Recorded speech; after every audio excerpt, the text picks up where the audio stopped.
நம்முடைய வாழ்க்கையின் ஒவ்வொரு காரியங்களும் எங்கேயோ முடிவடைகிற மாதிரி இருக்குது. நீங்க எதெல்லாம் முடிஞ்சிச்சுன்னு நினைக்கிறீங்களோ அங்கிருந்து தான் தேவன் தனது ஆரம்பங்களை அவர் செய்கிறார். பேதுரு எம்டி வலையோட அலசிக்கிட்டு இருந்த காட்சியை தான் நீங்க பார்த்திருக்கீங்க. அவன் நிரம்பின படவோடு வருகிற காட்சியை இன்னும் சில நேரத்துல நீங்க பாப்பீங்க அப்படிங்கறதா செய்தி. அவன் கோலையா பயந்து போன காட்சியை தானே நீங்க பார்த்திருக்கீங்க. முழு எருசலேமும் அதிரத்தக்கதாய் அவன் நின்று பிரசங்கித்து ஒரே பிரசங்கத்துல 3000 பேர் தேவனண்டை திரும்பினார்களே, அந்த காட்சியை பார்க்க போறீங்க. எலியா என்ன யோசித்தா? போதும் கர்த்தாவே, நான் ஒன்னும் நல்லவன் கிடையாது, இதோட என்ன பண்ணிக்கலாம், நிறுத்திக்கலாம். இவன் சாதாரணமான ஆள் கிடையாது. இந்த எலியா இவன் ஒன்னும் சாதிக்காத ஆள் கிடையாது. ஃபயர் அப்படின்னா வானத்துல இருந்து என்ன வந்துச்சு? நெருப்பே வந்துச்சு. ஆனா ஒரு டைம்ல அவன் என்ன பண்றான்?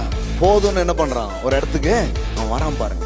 இது என்னன்னா, இப்படி மனிதர்கள் இப்படி நினைக்காம இருந்ததே கிடையாது. ஒவ்வொருத்தரும் அவங்க வாழ்க்கையின் ஏதோ ஒரு கட்டத்துல இது என்ன பண்றாங்க, யோசிக்கிறாங்க. சிலது இந்த பிசினஸ் விட்டுருவோம், இல்ல இந்த ஊழியத்தை விட்டுருவோம், இல்ல இந்த ரிலேஷன்ஷிப்பை விட்டுருவோம், இப்படி எதையாவது ஒண்ணு விட்டுருவோம்னு நம்ம யோசிச்சுட்டு இருப்போம். சிலர் இன்னுமே உச்சக்கட்டத்துக்கு போய் என்ன யோசிக்கிறாங்க? உயிரையே விட்டுருவோம். இவன் வாழ்க்கைய பாருங்களேன். சாவணும்னு நினைச்சிட்டு இருந்தான், செத்தே போயிடணும்னு நினைக்கிற இவனுக்கு எப்பேற்பட்ட ஒரு முடிவு வச்சிருந்தா தெரியுமா? எலியா, உனக்கு சாவே கிடையாது.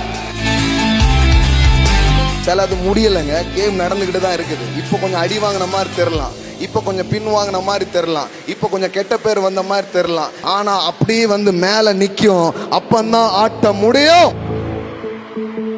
நீங்கள் முடிந்தது என்று எண்ணின ஒவ்வொரு காரியத்திற்கும் அவர் துவக்கத்தை வைத்திருக்கிறார், அவர் ஆரம்பத்தை வைத்திருக்கிறார். போல வந்து சர்ப்பம் வந்து கடிச்சிருச்சு. எல்லாரும் என்ன சொன்னாங்க? இப்போ நொர தள்ளி அவன் விழுந்து சாவான் பாருங்களேன். பவுலுடைய வாழ்க்கை முடிகிறது என்று நினைத்தார்கள். அது முடிவு அல்ல. அவனை கடிச்ச பூச்சிக்கு தான் எண்டு.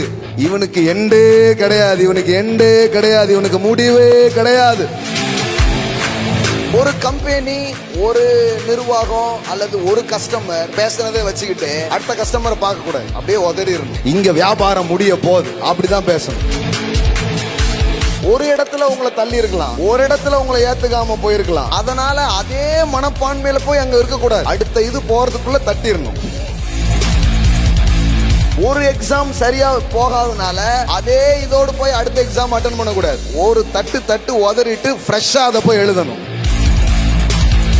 யோசேப்பு அடிமையா போய் அப்பதான் ஒரு பதவி ஒரு கிடைச்சிருக்கு போர்த்திபார் வீட்டுல. கடைசியில் அவன் மேல ஒரு குற்றச்சாட்டு வந்து அவனை தூக்கி எங்க போட்டாங்க? ஜெயில்ல போட்டாங்க.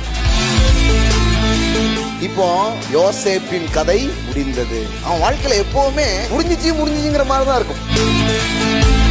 ஆனா எப்பெல்லாம் மனிதர்கள் முடிந்தது என்று நினைத்தார்களோ அப்பொழுதெல்லாம் தேவன் புதிய ஆரம்பங்களை அவங்க வாழ்க்கையில வைத்து அவங்களை உயர்த்தினதே என பார்க்கணும். ஏசு அவ்வளவுதாங்க. சிலுவை எவ்வளோ பேருக்கு நன்மை செஞ்சாருங்க. நல்ல மனுஷன் வந்த முடிவை பாத்தீங்களா? அநியாயமா செத்துட்டாங்க. இதைத்தான் உலகம் பார்த்துச்சு. ஆனா 3 days later எல்லாருடைய ஸ்டேட்மெண்ட் மாறினது. நம்ம புதைச்சது ஒரு கிறிஸ்து, முளைச்சிருக்கிறது பல கிறிஸ்து. அனாதையா என் வாழ்க்கை முடிந்தது என்று எஸ்தர் வாழ்க்கை துவங்கினது. ஆனால் அனாதையாய் உன் வாழ்க்கை முடிவடையாது, அரசியாகத்தான் உன் வாழ்க்கை முடிவடையும் என்று அனாதையை அரசியாக்கினார். நாடோடியாய் இப்படி ஆடு மேய்க்கிறவனாய் என் வாழ்க்கை முடியுமோ என்று நினைக்கிற தாவீதின் வாழ்க்கையில தான் கர்த்தர் நீ நாடோடி அல்ல, நாடை ஆள்பவன் என்று அவன் சரித்திரத்தை மாற்றி அமைத்தார். எழுதி வச்சுக்கோங்க. இப்ப நடந்துட்டு இருக்கிறது முடிவு கிடையாது. உங்களுக்காக ஒரு சிறந்த முடிவை அவர் வைத்திருக்கிறார். The game is not over until you win.